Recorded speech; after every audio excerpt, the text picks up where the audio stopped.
Abandoned at sea, the mysterious disappearance of the Mary Celeste. On December 4, 1872, a shocking discovery would change the course of maritime history forever.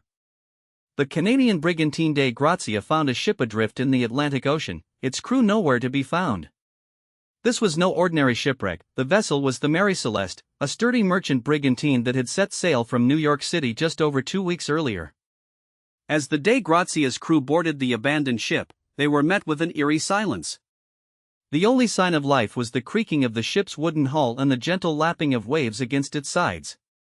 The Mary Celeste was a seasoned vessel, built in Nova Scotia and launched under British registration as Amazon in 1861. It had undergone several changes in ownership and name over the years, finally becoming the Mary Celeste in 1868.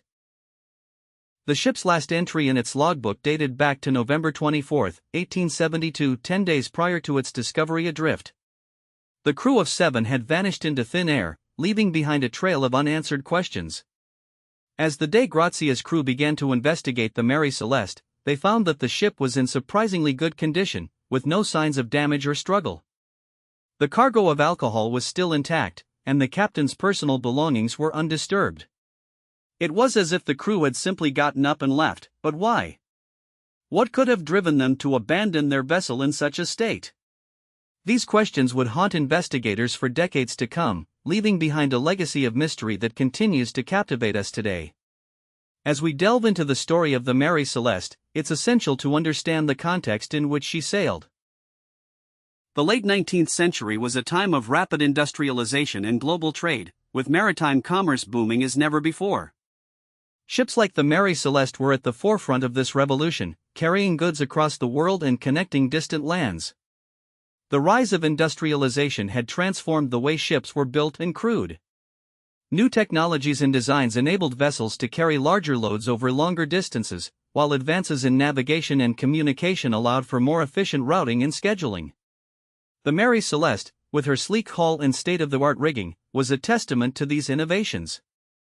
As we explore the Mary Celeste's voyage, it becomes clear that Captain Benjamin Briggs was a seasoned mariner who had spent years navigating the Mediterranean. His decision to command the ship on its maiden voyage was not taken lightly, and he carefully selected his crew from among the most experienced sailors of the time. With a cargo hold full of 1,701 barrels of alcohol bound for Genoa, the Mary Celeste set sail on November 5, 1872, from Pier 50 in New York City.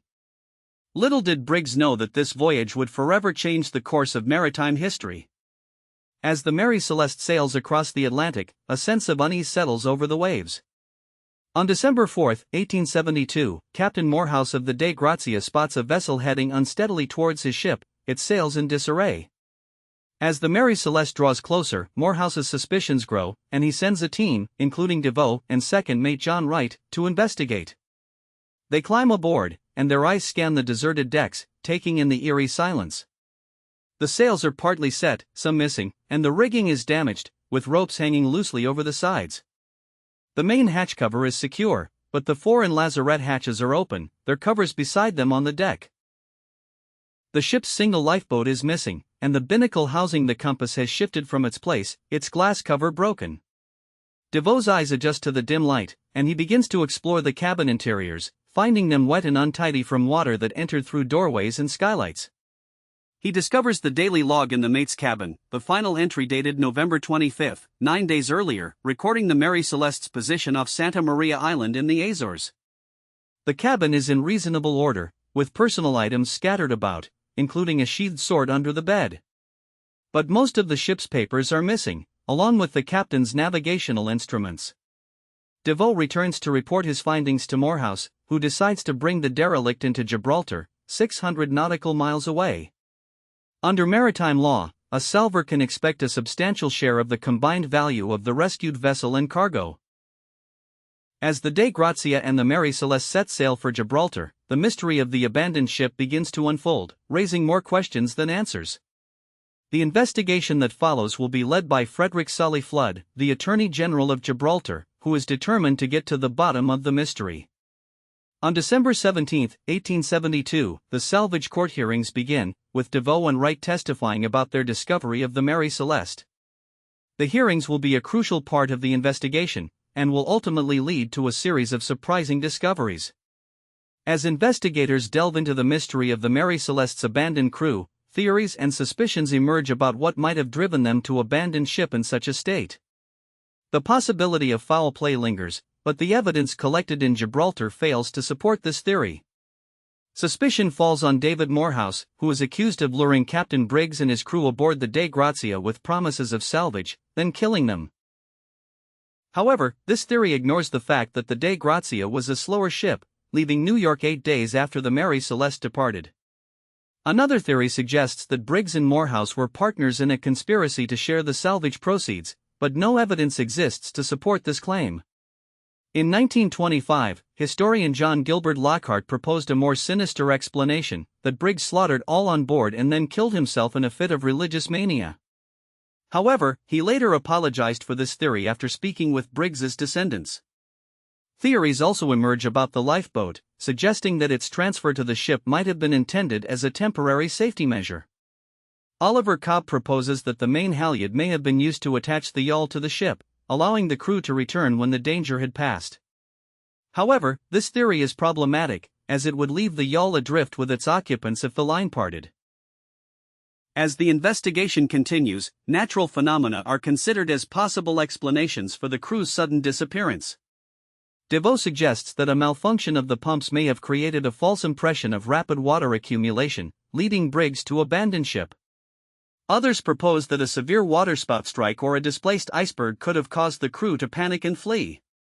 But each theory raises more questions than answers, leaving the mystery of the Mary Celeste's abandoned crew shrouded in uncertainty. As the Mary Celeste's fate continues to captivate our imagination, the aftermath of her abandonment sets in motion a chain of events that would change the face of maritime safety forever.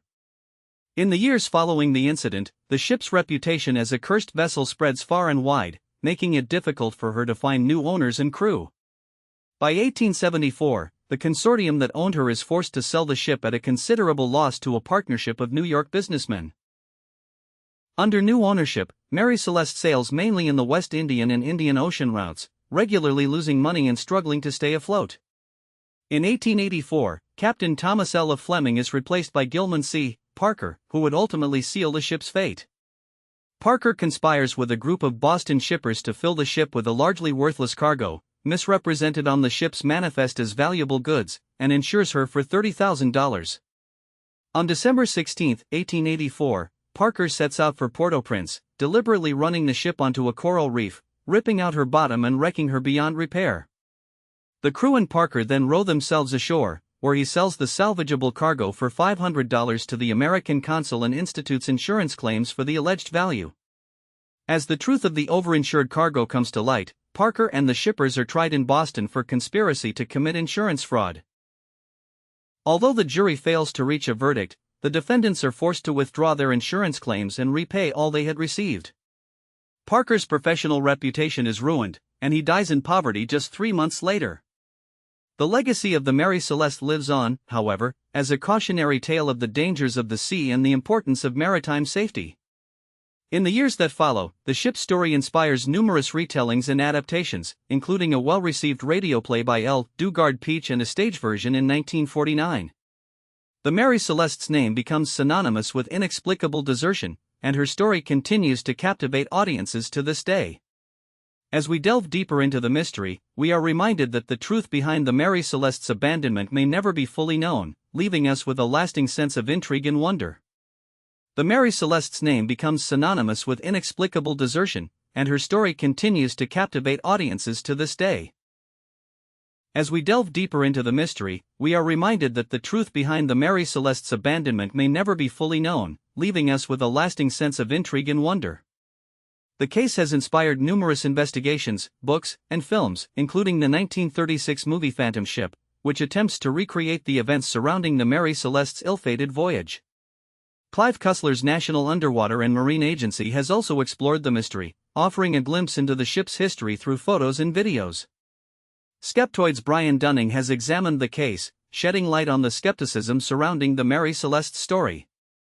As we reflect on the Mary Celeste's legacy, we are drawn into a world of ghost ships and unexplained phenomena, where the lines between fact and fiction blur. The Mary Celeste story has become a cultural touchstone, symbolizing the unknown and the unexplained. Her legacy continues to inspire new generations of researchers and enthusiasts, ensuring that the mystery of the Mary Celeste remains an enduring enigma, a reminder